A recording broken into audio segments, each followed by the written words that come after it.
ঠিকেই, ব্ৰহ্মপুত্ৰ হোৱাহেঁতেন উভতাই পঠালেহেঁতেন, কিন্তু সেয়া বিদেশৰ সাগৰ আছিল। বুজিয়েই নাপালে তোমাৰ গভীৰতা। বিষাদেৰে ভৰা এই দিনটো সঁচাকৈয়ে অভিশপ্ত। গাৰ নোম শিয়ৰি উঠিছিল যেতিয়া তুমি নাই বুলি সকলোৱে চিঞৰিছিল। তোমাৰ লগততো কোনো তেজৰ সম্পৰ্কও নাই, তথাপি তুমি আপোন, তুমি নিজৰ বহু যুগৰে। বেদনা প্ৰকাশৰ বাবে আজি শব্দও নাই। তোমাৰ গানেই তাৰ উত্তৰ। হয়তো মৃত্যু এনেকুৱাই, হঠাতে আহি ভাঙি পেলাই হেঁপাহেৰে গঢ়া কাৰোবাৰ মৰমৰ পজা। বুকুৰ উমেৰে ডাঙৰ কৰা তোমাৰ মা, কঠিন পৰিস্থিতিৰ লগত যুঁজিবলৈ শিকোৱা তোমাৰ দেউতা আৰু গৰিমা বৌ।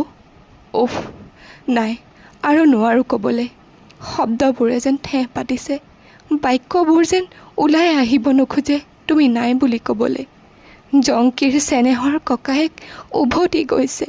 সঁচাকৈয়ে সৰগ শুৱনি হ'ব আজিৰে পৰা।